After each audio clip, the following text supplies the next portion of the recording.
for 2 minutes. So, good evening to all respected seniors, dear colleagues, and students. So, on the behalf of Sir Gangaram Hospital and Delhi IAP, I welcome all the chairpersons, moderators, presenters, and students with us today. So, we have for this presentation, we have none other than Dr. Upender Kinjwekar sir. He's a president of Central IAP 2023, a very close friend of ours, and it's a pleasure to have him here. It's really a pleasure. So I would request Dr. Upender sir to introduce our moderator, and the presenter would be Dr. Kashish, who is bubbling with knowledge today under Dr. Suresh guidance. So I'll just request Dr. Upender sir to introduce Suresh sir, who is our moderator today. Yeah, very good evening, Dr. Mukesh, Dr. Lalit, our EB member, Mukesh Secretary, Dr. Alok, in absentia, and all my colleagues of Delhi IP, as well as all those who have joined in from across the country, because I received the flyer from two places. Someone from Pondicherry sent me, someone from Amravati, and someone from Cuttack. So that means your flyer has gone across the country. So very happy, Dr. Mukesh, you are taking great efforts, and this program is really running successfully. And I'm sure the more and more programs that Delhi IP undertakes under yours and Dr. Alok's leadership, it's going to be great. So it's a great honor to be with you here. And Dr. Suresh Gupta, a very dear friend, a very senior consultant and co-director, of course, of pediatric emergency and critical care medicine at Gangaram Hospital. Everybody in the country knows him. And my first interaction with him was, I remember, about a decade ago in one of the pedicons when he had talked about his favorite topic. I remember the office emergencies in pediatric practice, and the way he speaks, it was amazing. And you cannot forget the simple tricks that he unfolds during his talk. And that was not only one, and then number of interactions increased. And he's a very popular, excellent teacher, though a thorough academician. The way he interacts with the students and colleagues is amazing. So it's great honor to have you, sir. He's also the convener and founder chairperson of IAP Pediatric Emergency Medicine chapter. And during my tenureship of IAP presidency, it was always, very fond memories of great interactions with him. His convener and founder president of Society for Trauma and Emergency Care, member specialty board on pediatric EB by National Board, and also, of course, ex-EB member of Central IAP also. And he has done so many courses for pediatric emergency related on pediatric trauma, toxicology, sedation, analgesia, so on and so forth. So it's a great honor to have you. And of course, it's the topic also itself is excellent. The anaphylaxis, I think all of us need to be aware that you could be practicing at any level of practice. Could it be a simple OPD practice, or you could be in the tertiary care center, but one has to be completely thorough with one topic, which is of essential importance, is anaphylaxis, because it doesn't come announced, so unannounced any time. So we'll be discussing more on that. I'm sure Dr. Kashish is going to guide us on that part. But the great topic, great evening, and great moderator. Thank you, Delhi IIP, for your kind invitation. Thank you. Right, sir. The way you talk, it's full of energy. Pleasure to hear you. But let me take this opportunity again to welcome Dr. Lalit Menderita and Anupam Sachdeva sir, who has just Lalit Menderita sir was with us. Dr. Anupam Sachdeva has just joined us.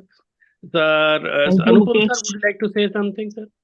Yeah, thank you, Mukesh. I'm sorry I joined a little late because it's fine, sir. It's absolutely fine. Absolutely fine. I was promoted as a panelist by joining from sir, you are our mentor. Thank you. And welcome, Dr. Upender Kinjwekar. It is a pleasure having you on board as a chairperson of the session. We look forward to more such interactions with your good self, and hope that you will keep on supporting the Indian Academy of Pediatrics Delhi branch by giving your inputs at various times and intervals. Thank you. Thank you very much, sure, Dr. Anupam. Thank you. And welcome, Dr. Suresh Gupta, as I don't think I have more words to say than what Dr. Upendra told about Dr. Suresh Gupta. Me and Suresh were together in the same unit for years together, and then I moved out with a separate unit. But emergency medicine, let me tell you, was an orphan branch because nobody wanted to take care of emergency, because the patients would go to the respective units and not remain with the emergency guy. He was a person who took that decision and went and trained in US, and then came back and applied his knowledge and his expertise in Gangaram Hospital. And today we have a separate pediatric emergency unit along with the adult unit. Separate beds are allocated for pediatrics in the emergency unit. I think now we can go ahead if Sir, just a moment, sir. Before we go ahead, I would just request Dr. Lalit Mendirata to say a yeah, few yeah, words. sure. Thank you, Sir. Dr. Mukesh. I think this initiative of PG teaching has been going on since the 21 when I was the president, and it was Dr. Anupam who launched this program with IAP Delhi, and very successfully it has been running, sir. Dr. Upendra, for last 3 years it's been going on, and it is not only across Delhi, in various states. They get the Zoom link regularly, and we always have a case discussion every Wednesday. And today we have the very interesting topic, basically teaching about the anaphylaxis. And Dr. Suresh Gupta is very nice, as already been mentioned. So we will have a great learning today regarding that. Thank you very much for being me a panelist in this session. Thank you. Sir, over to Suresh sir, and Kashish, who's bubbling with knowledge. Over, sir. Thank you, Dr. Mukesh, Dr. Upendra, and Dr. Lalit, and Dr. Anupam. And I think we can start going to the case, right? Kashish is our DNB student and first year DNB student, and she has really put a hard work to prepare this presentation, and I'm sure that she will do a good job. Kashish, can you start that? Yes, sir. Thank you, sir. Good evening, everyone. Myself, Dr. Kashish. I am first year DNB trainee at Sir Gangaram Hospital. Topic of today's case presentation is approach to child with anaphylaxis.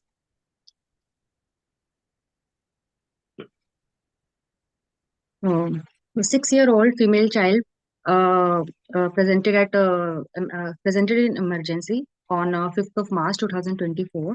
Weight of child is 21 kg and informant is mother, who is reliable.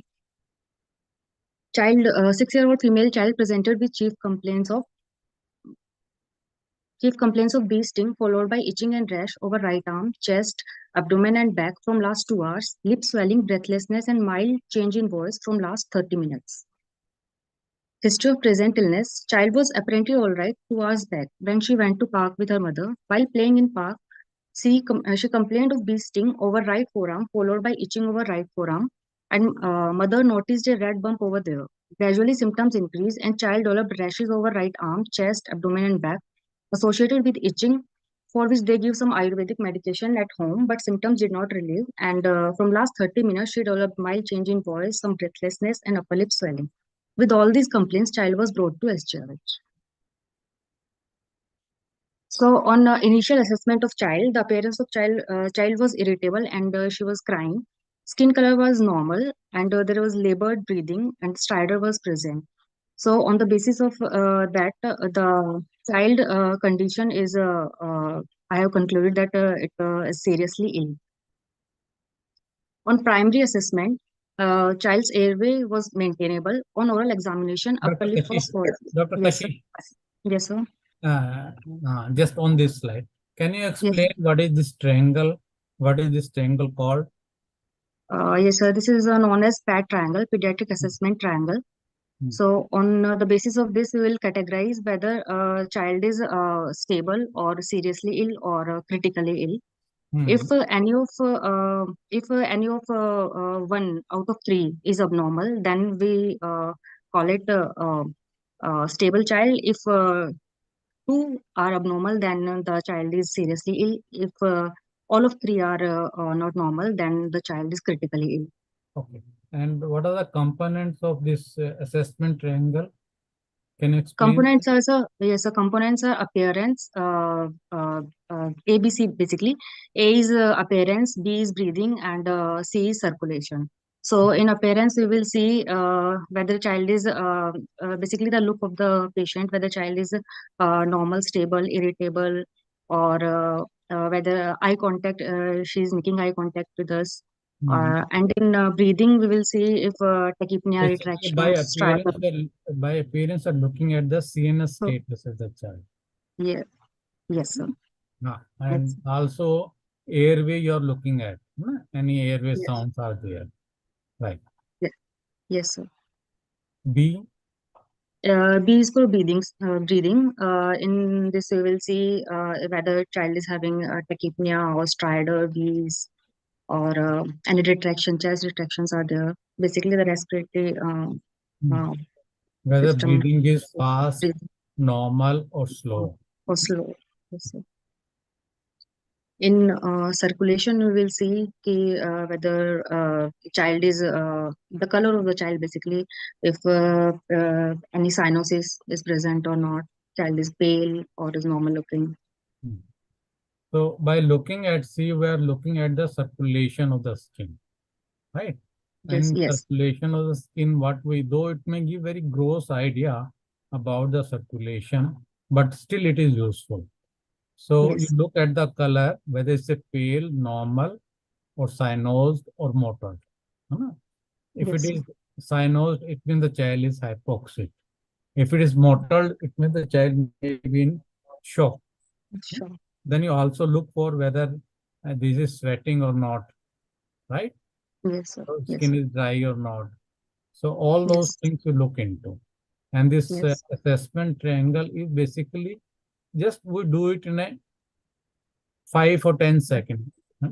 We just look yes, at the child and try to just make a little impression about the child, whether the child is sick or not. Many times you've seen that as soon as a consultant enters or an experienced person enters the emergency room, and by looking at the child, he may say, okay, this child is looking very, very serious actually. Okay, start yes, nebulizer or intubate the child, though he has not even touched the child. So that is yes, based on your initial impression. yes. Right. Good. On primary assessment, airway was maintainable. On oral After examination, initial upper impression, then you go in a systematic manner. yes, ABC. yes, sir. And now Yes, you're sir. properly ABCD. examining also. Yes, Right. sir. So in airway, sir, airway was maintainable. On oral examination, upper lip was swollen, tongue, tonsils, and posterior pharyngeal wall was normal. Respiratory rate in breathing, respiratory rate was 34 per minute. Mild suprasternal subcostal retractions were present. Stridor was present. Bilateral air entry was equal on both sides. Saturation at room air was 96%. Okay. I will ask a question here Yes, sir. to all the participants, right? What is the respiratory status of this child? Is this child in respiratory distress or he is in respiratory failure? Can you make an impression about it? Sir, Sharon, Let us see. I think somebody has raised the hands.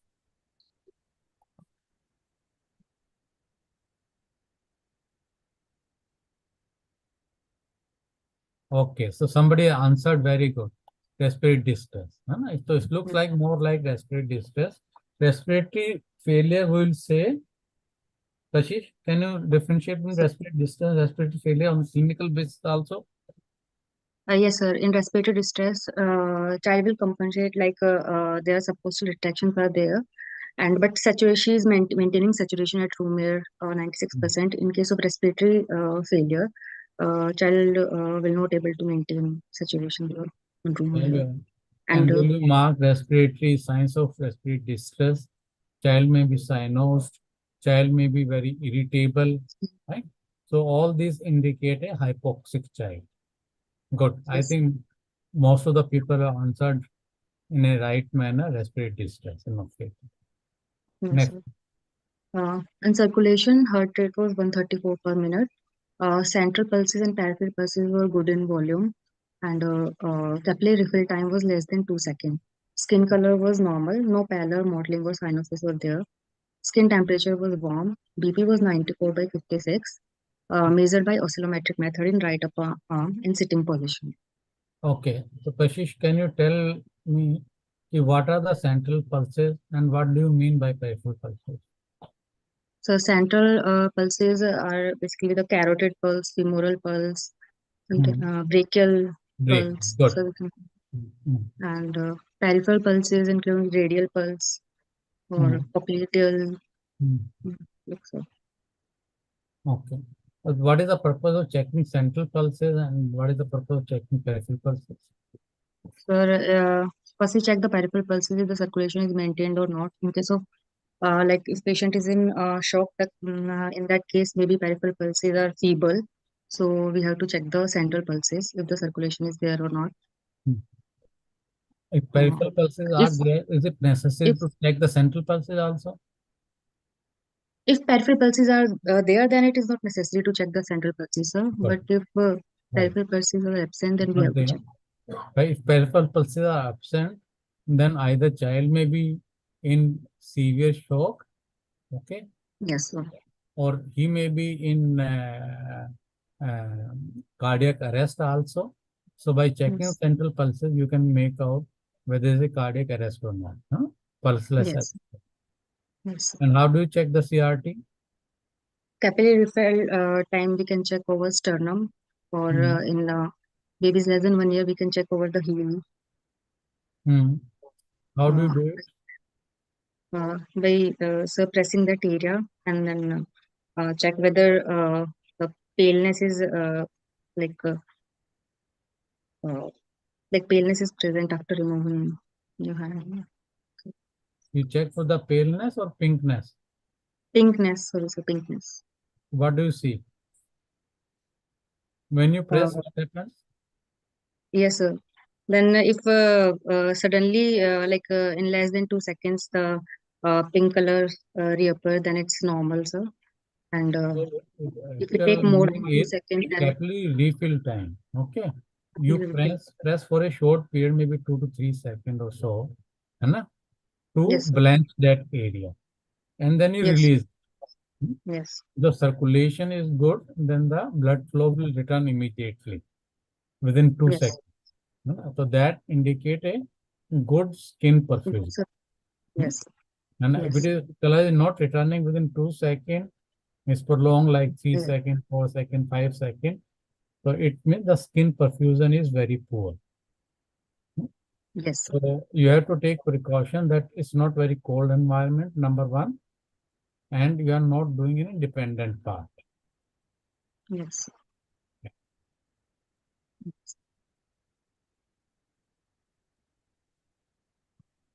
So previous slide. Yes. Skin color. Yes.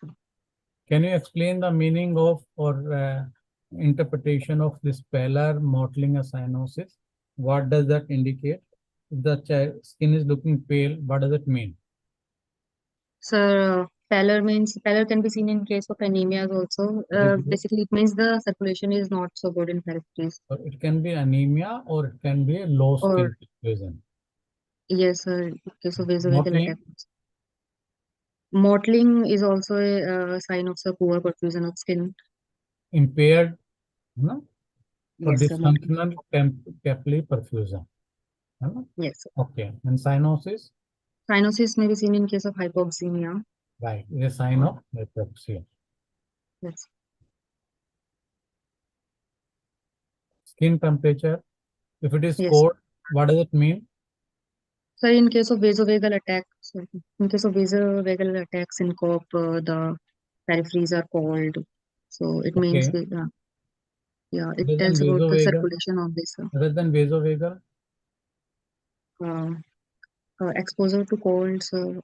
Okay. Or anything which leads to low skin perfusion. Yes, sir. The skin will look cold. Yes, sir. Not only vasovagal shock, any kind of shock, the skin will be cold. Yes, sir. And then you also look for sweating. Yes, sir. Sweating indicate increase basal metabolic rate. Okay. Like in case of pheochromocytoma or increased levels of adrenaline. In this case, particularly, if the increased sympathetic activity, sweating will be more. In shock, there is an increased sympathetic activity. That's why there is a sweating. Yes. Okay.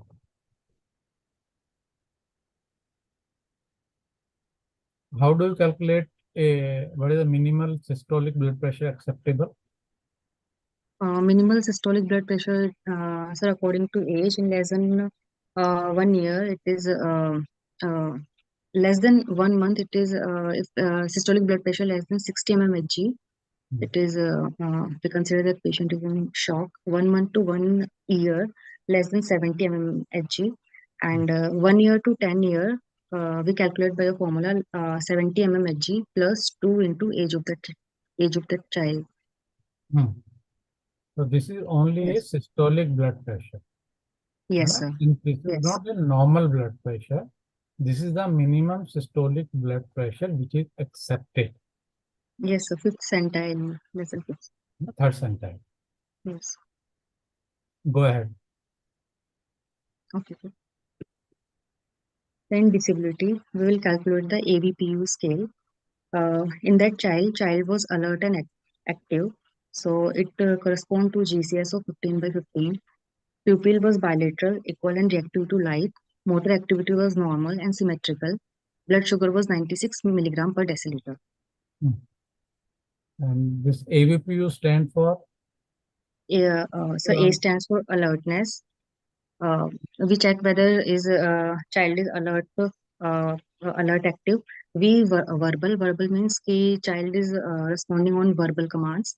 P is pain, that means child is responding on pain, and U is unresponsive, child is not responsive at A all. stands for child is awake. Awake. Yes. Right. Okay. Yeah. So this is a quick tool to assess the sensorium of the child. Yes. Right. Next. Sure. Next one. On exposure, temperature was 98.5 degree Fahrenheit. Arterial rash was present over right arm, chest, abdomen, and back, and the rash was associated with itching. Upper lip swelling was also present.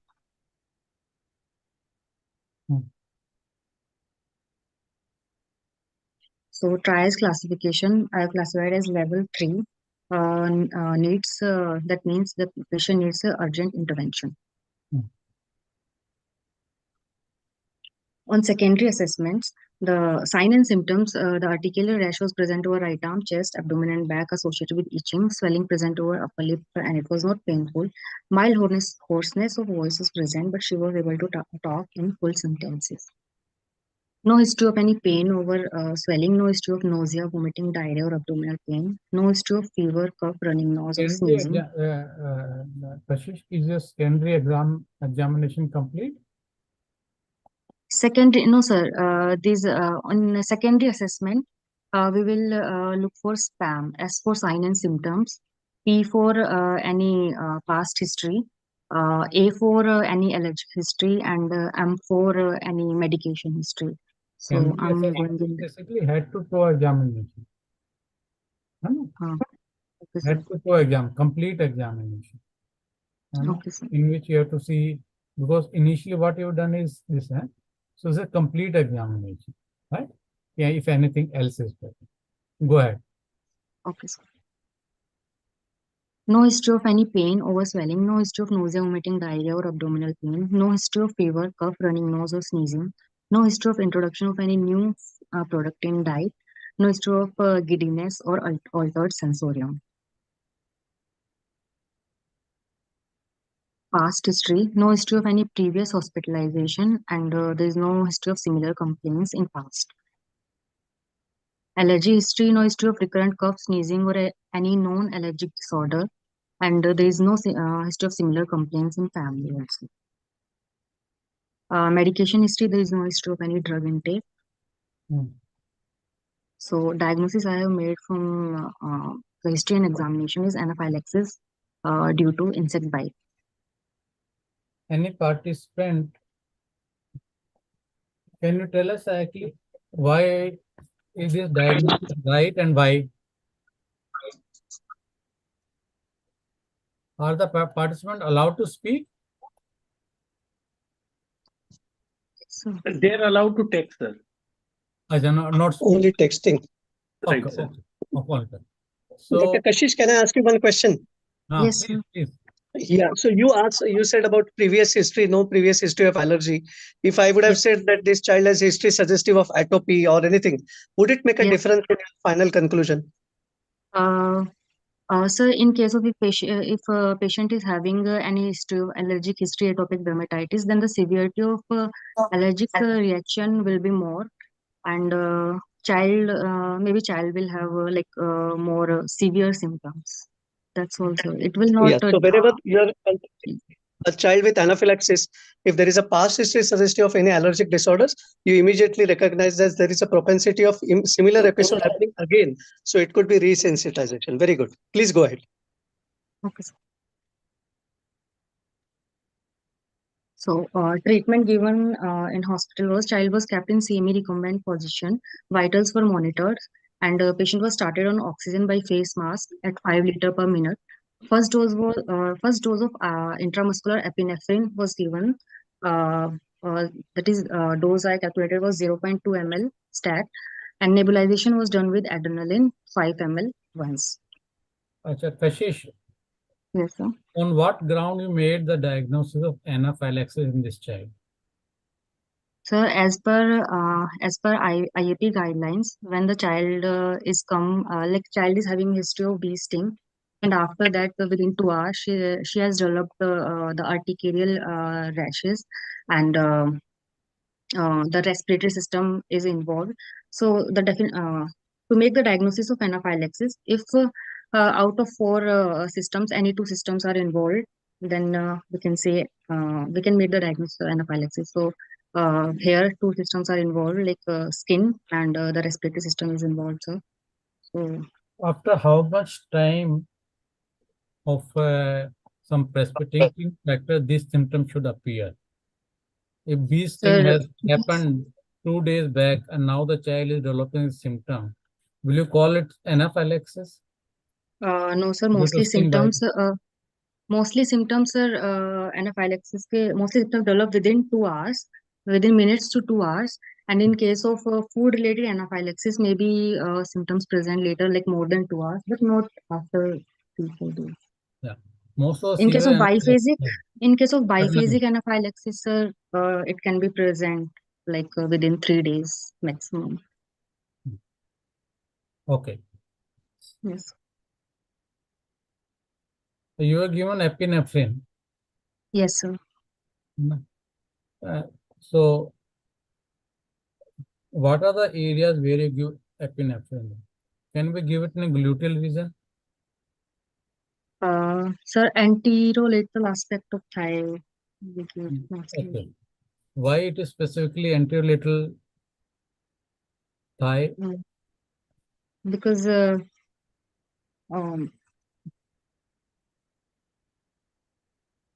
sir, no more muscular area there, and no predominant nerve injury kind of over there. So Maybe this because is one of the largest muscle of the body, very yes. vascular. Once you give the epinephrine in this area, it is absorbed very fast. It should never be given Okay, in gluteal region because there is lots of fat. Yes. Okay.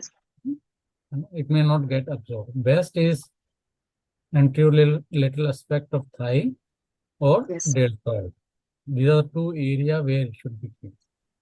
Can Okay. it be given subcutaneous? Yes, sir. We can give subcutaneous also. Participants, do you agree with the response? Dr. Kashish, what is preferred, intramuscular or subcutaneous? So intramuscular, sir. And why In subcutaneous? Because of better absorption, sir. Not at all.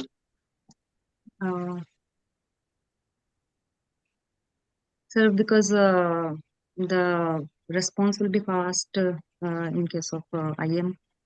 Yes. That is what sir was saying. The intramuscular and a larger surface area. That's why anterolateral Yes. region of thigh.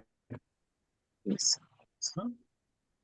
And every minute counts in anaphylaxis. So that's why you should have the fastest possible response. So that's the reason why should we give it only intramuscular, stress upon that factor.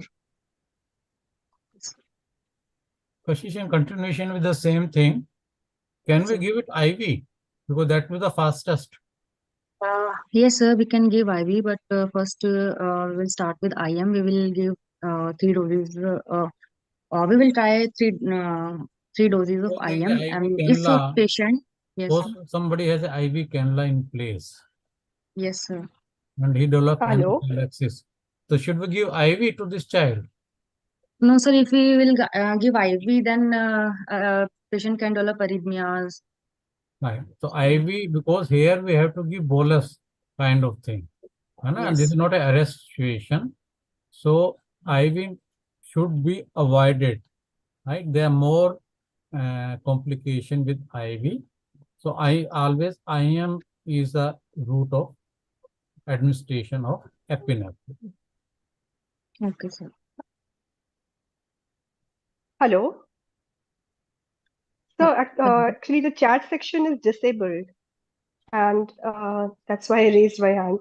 And So- secondly, I want to bring it to notice that according to the current IMNCI guidelines, they have removed the subcutaneous way of giving adrenaline in anaphylaxis. Only recommended doses via intramuscular route only. Perfectly. Yes, sir. Absolutely right. Absolutely right. Right. I hope, Dr. Sambhavi, that answers your question. I specifically unmuted you. Yes, yes, sir. Actually, the chat section is disabled. That's why.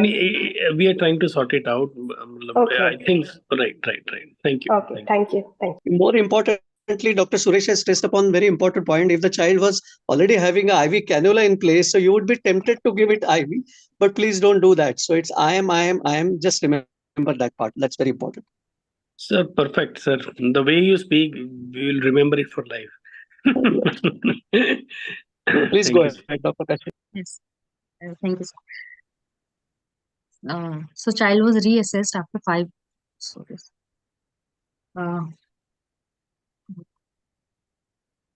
Child was reassessed after 5 minutes. After 5 minutes, child was hemodynamically stable, except tachycardia was present, and stridor was not relieved. Hence, second dose of intramuscular epinephrine was given, along with hydrocortisone 50 milligram intramuscular. After 5 to 7 minutes of giving adrenaline and hydrocortisone, symptoms improved. Then child was observed in emergency for 4 hours. And at the time of discharge, child was alert, active, hemodynamically stable, no respiratory distress, and was accepting orally well. That's why we discharged the patient. And child was discharged on oral antihistaminics, that is cetirizine 5 mg per oral at the bedtime, and oral prednisolone 10 mg PD for 3 days. Dr. Kashish, is Yes. it right to observe just for 4 hours in emergency Yes, room? sir. Is that sufficient time? Sir, minimum 4 hours is necessary to observe the child in emergency, because in case of anaphylaxis, the biphasic response can occur, and so it can occur like minimum within 4 hours, but can occur up to 72 hours. So minimum we should kept it for 4 hours. That's why. This biphasic reaction doesn't occur within 4 hours. They'll occur little later, maybe 8 hours, 12 hours later, right? So Yes, remember that Nelson, they have child, written 4 hours minimum. the child has severe presentation like shock or severe stridor, right? Even Yes, if they improve with 1 dose of yes, adrenaline or 2 doses of adrenaline, yes, they should not be sent within 4 hours. Like in this case, this child has needed a second dose. So I'll yes, be more skeptical to send him home after 4 hours. yes, So sir. any child needing more than 1 dose, it's always better to have a longer period of observation in emergency room. Right? Okay, sir. If the child is in shock, then not less than 24 hours. Yes, sir. Right. Okay, sir. Shall I continue, sir? Right.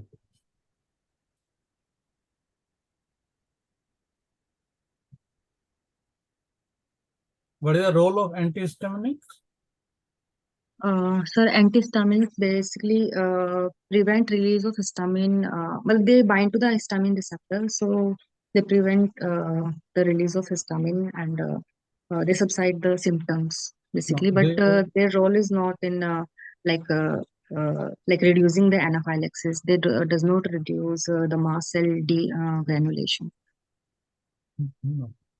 So they do not prevent the release of histamine. They only antagonize the effect of Receptors. histamine which has been already released. Yes, sir. Okay. Why antihistamines are not useful in anaphylaxis, in spite of being an allergic reaction? Because in anaphylaxis, the pathophysiology is the mast cell degranulation occur and it will release the histamine, bradykinin, other mediators, but they does not prevent the release the mast cell degranulation. The process will still going on, so that's why. So in anaphylaxis, major reason for symptom is not histamine, right? Major reason for symptom is your bradykinin, right? Those kind of substances which cause sudden vasodilatation. Right? Yes, That sir. leads to laryngeal edema and even bronchospasm and shock also. And antihistaminics are not going to work in that. So antihistaminics will work only for controlling the itching. Yes, sir. And even if you have to give the antihistaminic, I think first generation antihistaminic will be better. They may control itching much more than this second generation or latest kind of antihistaminic. What is the role of steroid? Okay. So steroids are anti-inflammatory, so they basically reduce the symptoms. And they are, In which part of anaphylaxis yes, sir. they work actually? So, Dr. Initial part or later part? ask you, the question is that will it have immediate effect when the child comes with anaphylaxis? Will steroid be your priority immediately after adrenaline or ahead of adrenaline, or is it for the subsequent? What is the exact role of steroid? So first priority will be epinephrine only because it will cause vasoconstriction and prevent the edema. Because of that, respiratory distress and all the symptoms are happening, like pulmonary edema because of vasodilation occur when the patient is in shock. So adrenaline is the first line of treatment. And so where does steroid come into picture?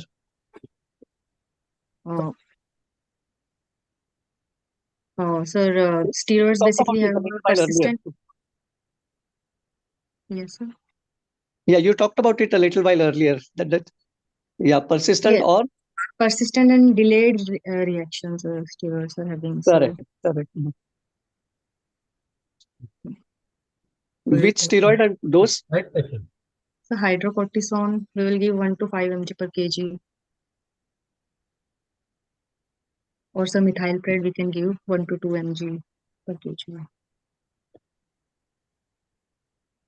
You have to check the dose of hydrocortisone. I'm not really sure. I think it should be In Harriet and Lane, it is written 1 to 5 mg per kg. Okay, that's fine. So 5 milligram per kg is good enough. Right. And as Dr. Pender mentioned, so it may help in preventing the rebound or second phase of anaphylaxis. Right? Yes, sir. That is the only role, and that also is a little doubtful nowadays. So many people do not use the hydrocortisone. Yes. Dr. Kashish, you are in Sir Gangaram Hospital, one of the best premier institutes. Sir asked you to make a clinical diagnosis and you have all the tests available. Would you take help of any lab test to make a diagnosis of anaphylaxis, or is it a complete clinical diagnosis? Anaphylaxis is a clinical diagnosis basically, but we can go for some tests like serum tryptase levels or serum Ig, but Ig is very non-specific. Tryptase levels we have to like done at 1.5 hour and 4 hours. If there is increase more than 1.2 times, then it is significant. But anaphylaxis is clinical diagnosis basically, so we can make diagnosis on the basis of clinical symptoms. Any role of histamine, urinary No, or sir. Histamine, actually, histamine, sir, increases in case of anaphylaxis, but at the time of giving samples, its level decrease very rapidly. So maybe it gives a false report. So, right? yes.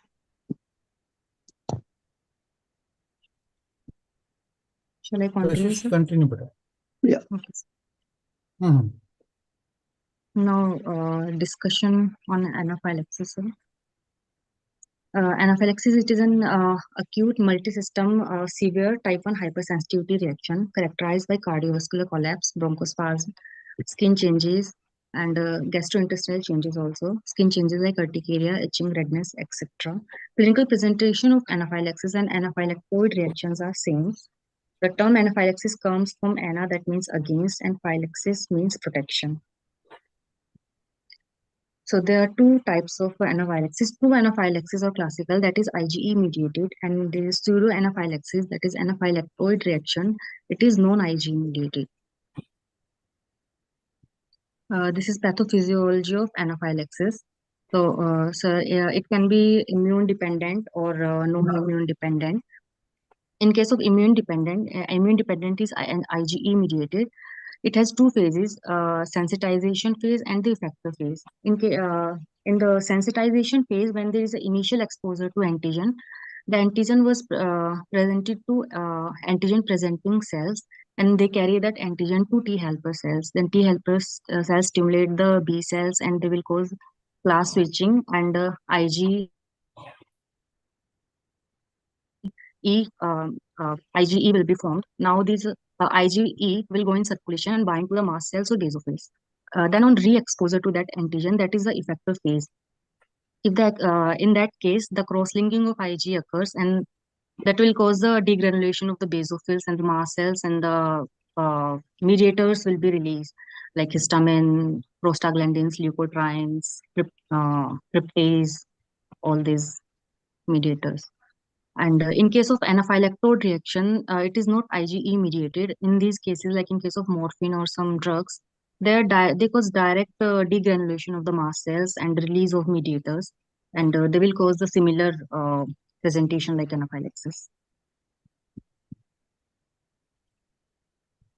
Next is is there a difference between presentation of anaphylactoid or anaphylaxis? No, sir, presentation will be same, but the Any difference in treatment of these two conditions? treatment, sir, in case of anaphylactoid reaction, we can give mast cell stabilizers like Promo, Olin. So this is a confusion which occurs sadly. People may think anaphylactoid means something like a little younger sister of anaphylaxis. Yeah, right? they may take it lighter also. Lighter acting, right? Absolutely. And so that's why anaphylactoid term is no more used. It's only anaphylaxis. The mechanism of anaphylaxis may be different, but it is still anaphylaxis. One is immunologically mediated, other is non-immunologically mediated. Right? Okay. So that term is no more used. Right? So Right. Suresh sir, can we also take the questions which are there in question and answer to the chat box?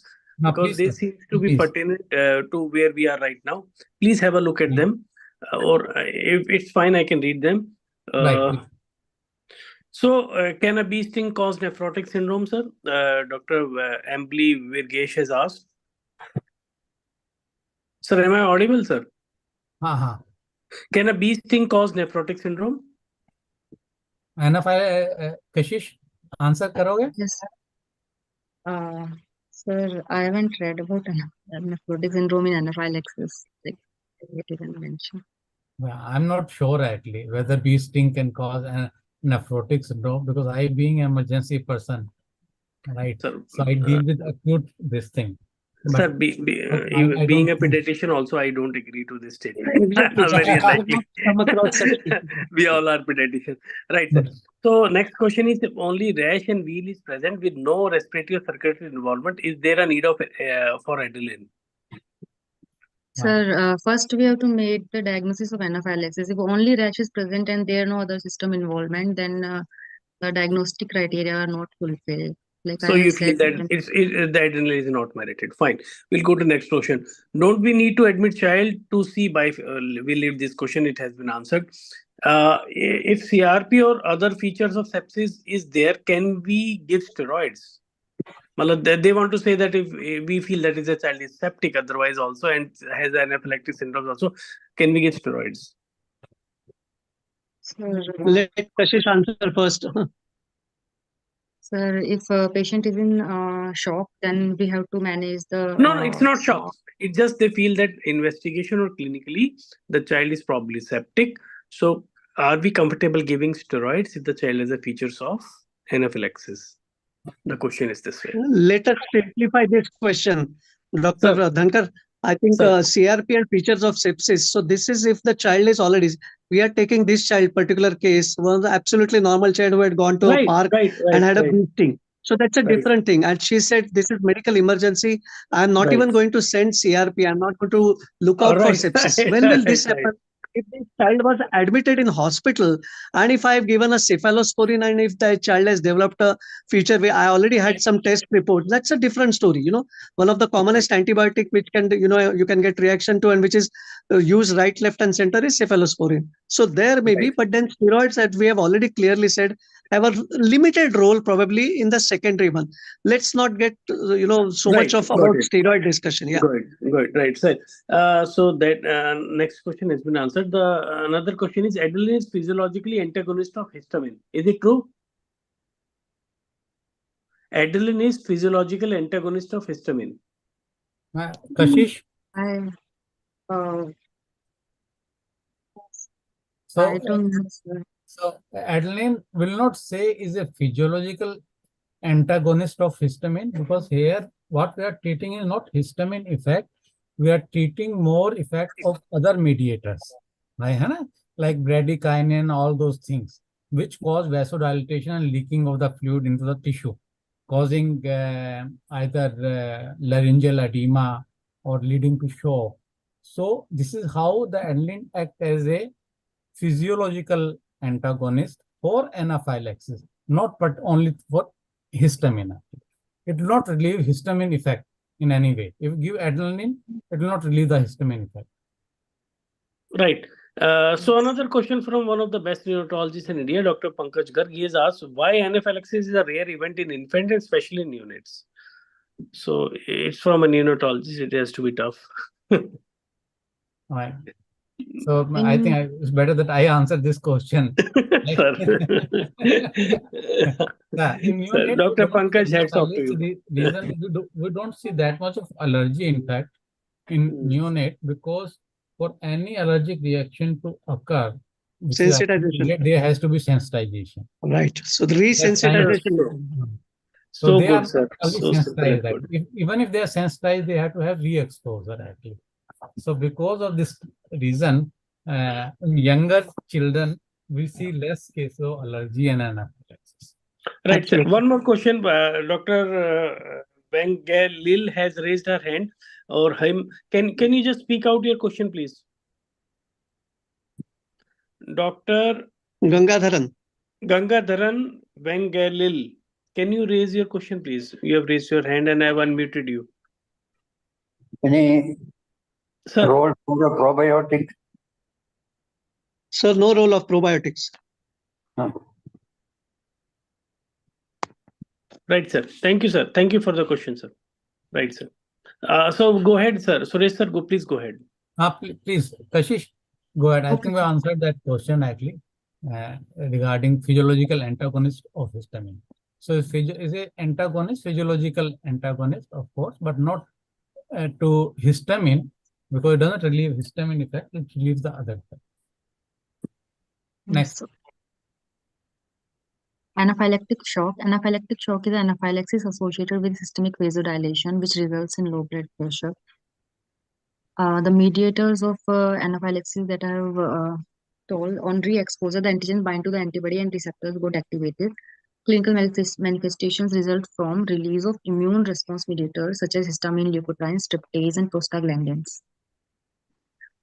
Pseudo-anaphylaxis, anaphylactic reaction, it is not IG mediated. There is no sensitization by previous exposure. Here the substance directly act on mast cells and liberate histamine. Like in Kashish, case of stop Yes, sir. using this term pseudo-anaphylaxis, anaphylactic Okay, sir. reaction. Anna, it is Yes. for everyone that Dr. Pendra also mentioned that if you Yes, sir. use these words, then very chances that we may not respond to the condition as we should do. Okay, sir. Suresh, sorry, I was getting constant calls in between, but just to say something, bee sting and nephrotic syndrome are very well known to be associated with each other. And there's a thing known as bee sting, nephrotic syndrome, syndrome sort of a thing. Okay. Okay. Thank you. Thank you, Dr. Anupam. Thank you so Sorry. much. I was not aware of this thing. Shall I continue, sir? Yeah, please. The causes of anaphylaxis can be drug induced, like in case of penicillin, cephalosporins, NSAIDs, or due to ACE inhibitors, due to insect bites, like in case of bees, wasps, or fire ants, can be due to food allergy, most commonly due to peanuts. Apart from that, peanuts, soy, legumes, shellfish, milk, and eggs, red meat also. Latex, it can be due to latex, because of gloves. Due to biological agents like monoclonal antibodies like infliximab, omalizumab, and specific immunotherapy. Clinical In symptoms of India, what are the common causes of anaphylaxis, if I ask you? By sir? In India, what are the common causes of anaphylaxis? Common causes of anaphylaxis are in community setting, but basically it is because of food allergy and most commonly due to peanuts, and in hospital setting due to drugs. So most of the cases of anaphylaxis, she writes, is because of drugs therapy, right? And Yes. sometimes because of food allergy. There are 5-6 food which she has mentioned, which are the commonest cause of allergy. And in our scenario, milk particularly, egg, Yes.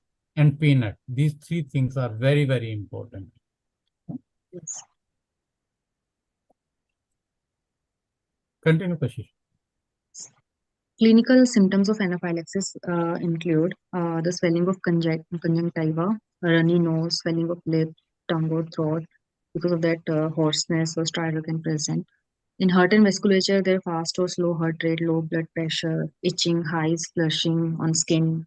In central nervous system, lightheadedness, loss of consciousness, confusion, headache, anxiety.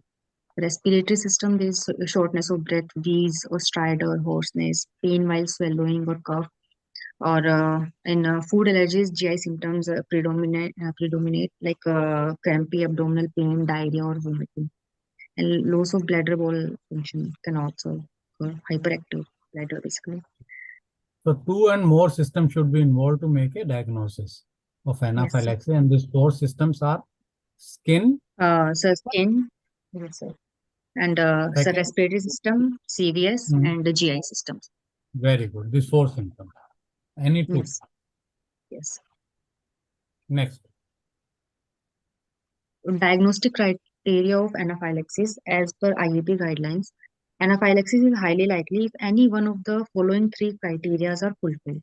So first one is acute onset of illness with involvement of skin, mucosal tissue, or both, and at least one of the following, like respiratory compromise or circulatory compromise. The second criteria is if 2 or more of the following that occur acutely after exposure to a likely allergen for that patient. The involvement of skin mucosa, circulatory compromise, persistent GI symptoms, and D was also there, so the respiratory system. Out of 4, if any 2 are present, then we can make the diagnosis of anaphylaxis. And third criteria is acutely after exposure to allergen for that patient, There is a reduced PP. Reduced PP defined as the low systolic blood pressure for that age or more than 30% decrease in systolic blood pressure.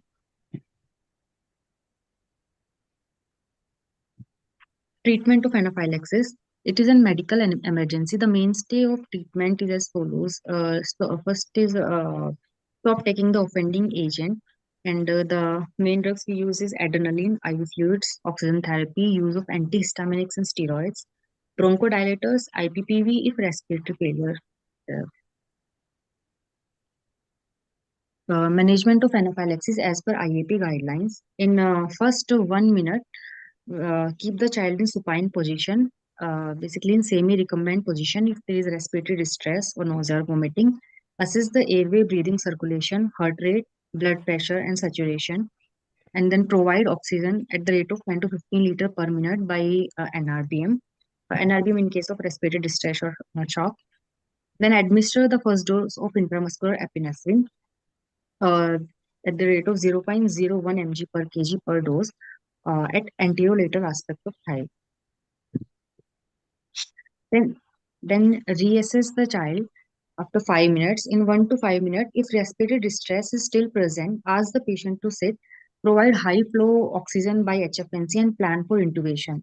If stridor is present, then first nebulize with epinephrine at 0.5 ml per kg. And if wheeze is present, then first nebulize with salbutamol at 0.15 mg per kg. If hypotension, poor perfusion, or loss of consciousness is there, then keep the child in supine position. IV or intraosseous access should be established, and first bolus of NS should be given at the 20 ml per kg by IV or intraosseous rapid quick technique.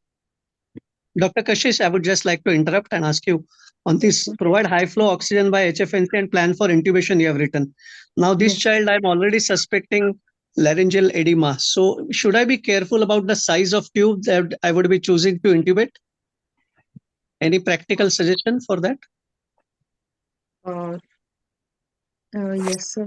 Because we should go for like smaller size tube because of So you will laryngeal. require one size smaller than what is recommended for the age, because you expect a laryngeal edema, so wherein your normal tube would not pass. So this is a practical point that you should be always ready with one size smaller for the age, right? Yes, sir. Okay, please proceed. After 5 to 10 minutes, if there is no improvement, then give the second dose of intramuscular epinephrine. And for respiratory distress, we should give second dose of nebulized epinephrine, 0.5 ml per kg for stridor, and second dose of salbutamol, calculated by 0.15 mg per kg for wheeze. In case of hypotension, poor perfusion, or loss of consciousness, second bolus of NS should be given by 20 ml per kg by intravenous or intraosseous route. And then prepare for IV epinephrine. In 10 to 20 minutes, if there is no improvement, then give the third dose of intramuscular epinephrine, and for respiratory distress, give the third dose of salbutamol and epinephrine in case of wheeze or stridor respectively, and proceed for intubation.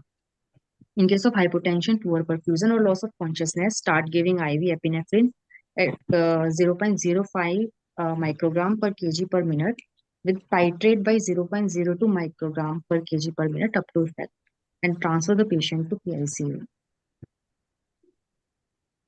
And if still no improvement, then suspect refractory anaphylaxis and start giving IV norepinephrine infusion at 0.05 micrograms per kg per minute, with titrate by 0.02 microgram per kg per minute up to effect. Maximum we can give is 2 microgram per kg per minute. And we can go for IV glucagon bolus in case of persistent anaphylaxis, or if patient is on any beta blocker therapy. The dose is 20 to 30 microgram per kg per dose. Maximum we can give is 1 mg over 5 minutes, followed by 5 to 15 microgram per minute, titrated till achievement of the clinical effects.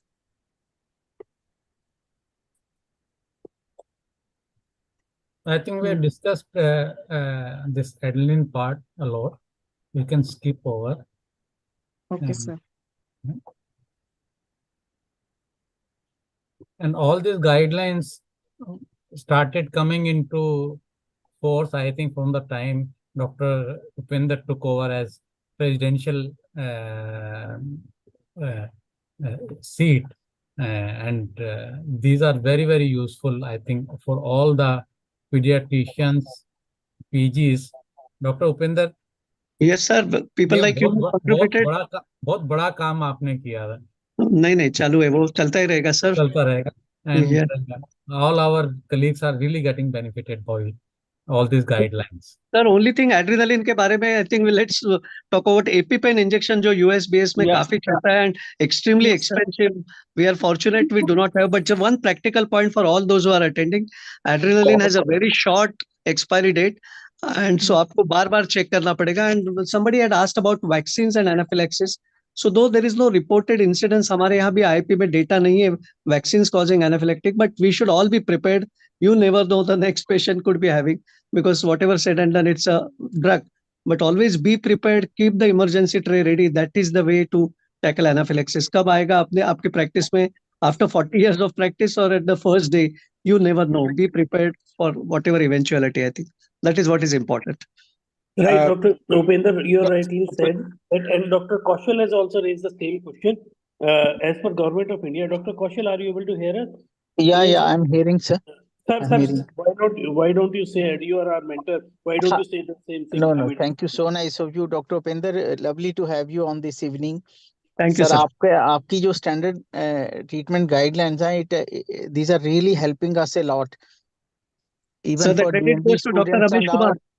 Dr. Yeah. Ramesh Kumar started it, and Dr. Basavaraj is also continuing it. We are all there for the group. Thank you. So nice of you. Sir, I just wanted to make a comment that even for vaccination settings, government has been a little liberal for reactions. They have even allowed ANM working in peripheral fields to use adrenaline. That is the point which I wanted to highlight. And they have been very well trained to how to give it intramuscular, what dose to give it. In case they notice that these are the symptoms, they are very well trained to use for this. Vaccination is almost a safe proposition, I will say. Yeah. That's fine. And although I fully agree that reactions are very rare, but even if they tend to occur, they are fully trained for this to use adrenaline even in peripheries. Bilkul. Yeah. Thank you, Dr. Upender, Dr. Suresh. And thanks to Upender, as you said, we have now standard treatment guidelines. Last three presidents have really made a lot of effort to put together these guidelines. And I hope we continue sort of this work in the next few years to bring it up.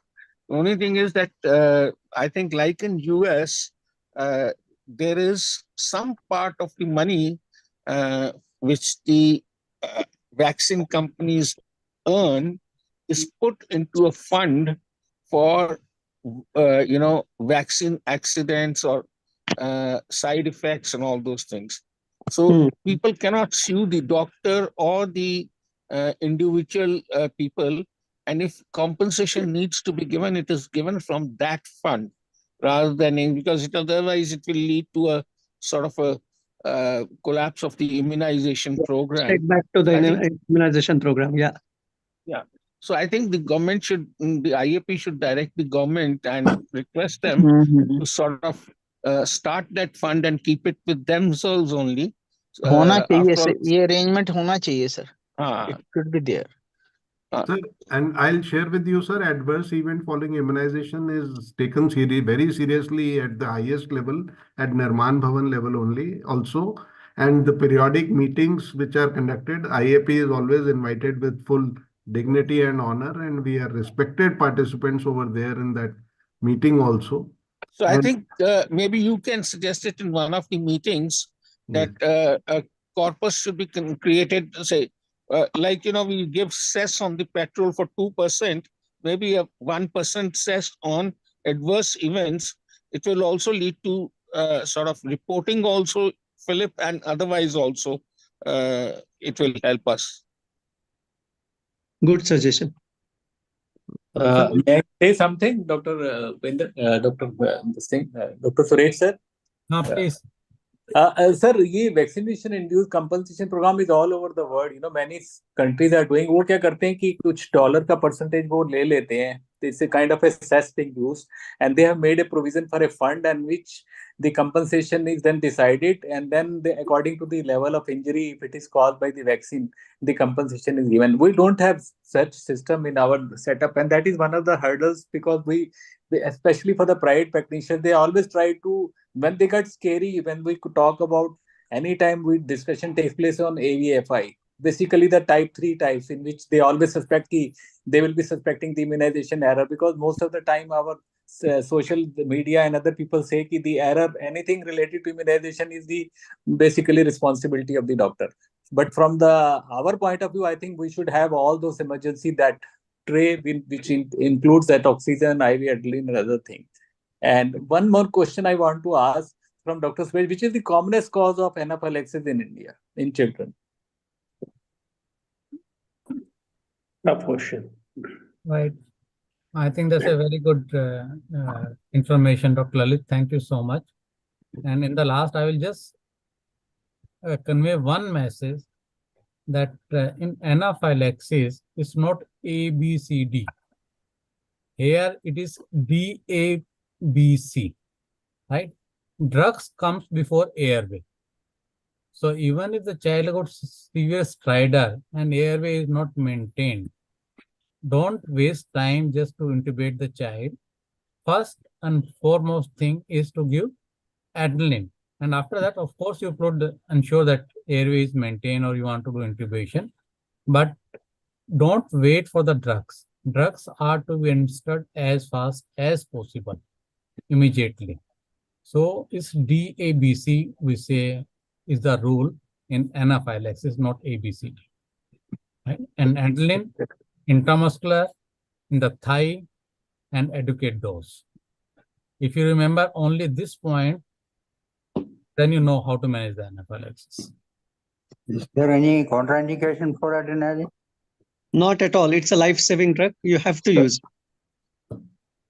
वो खाई कुआं वाली बात है ना sir, तो adrenaline तो use करनी पड़ेगी.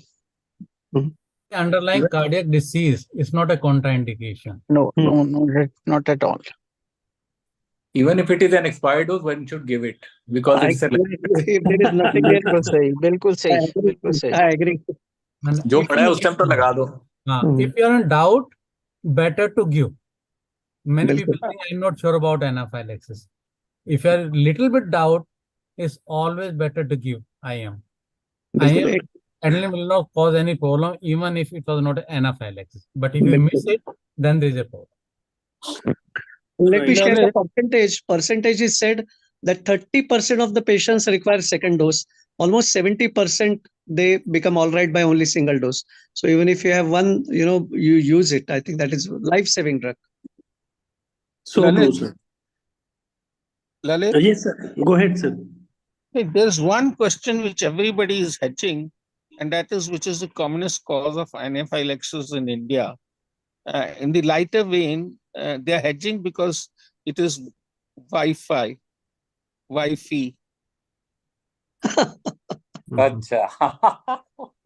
That's why nobody had the guts to answer that question. So nobody would ever have it, sir. Sir,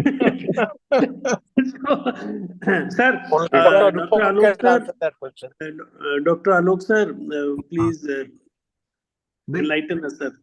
मेरा तो अब you know that एक passion यही है कि my talk begins and ends with that कि all the postgraduates should be members of IAP, and whosoever has completed their degree or diploma, now they should send it to the IAP office so that their associate membership is converted to full membership.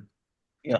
So let's look for an era where every pediatrician is a member of IAP. We are 45,000 strong people, but our aim is to take the figure to 1 lakh plus during our lifetime only. So I would request everybody to cooperate in that. Right, sir. Sir, one more thing, sir. Just I want to request Dr. Kaushal, sir, who is one of our mentors in Delhi, to say a few words. He joined late, but we are fortunate and thankful to him for joining us, sir. Kaushal, sir. Thank you very much, sir.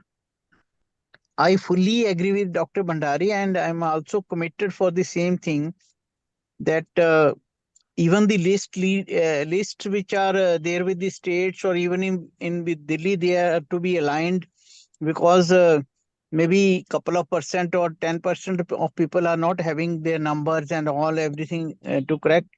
So they are not getting our communications. And as far as enrolling our PGs and everybody is concerned, that is a sort of should be the moral responsibility of all of us. So I fully agree with Dr. Bhandari. And sir, this topic is really very touching also, and I fully endorse the thing. There is nothing called anaphylactoid or anaphylaxis. Dr. Suresh Gupta is very smart in answering. Sir, अभी मैंने last question का answer सुना, बड़े smartly sir handle करते हैं questions. So it is just anaphylaxis. Sir, am I right, sir? हाँ, it has to be anaphylaxis. So you have to be very quick, very meticulous in attending that. So drugs to पहले है ही हैं. That's why Government of India again emphasize has allowed even at a level of A&M to use this drug, because even if it is administered wrongly, I don't think it is going to harm the child. At least it will have some benefit to the child. That's my comment, sir. Thank you. Doctor Upendra sir, आपका कुछ और closing messages?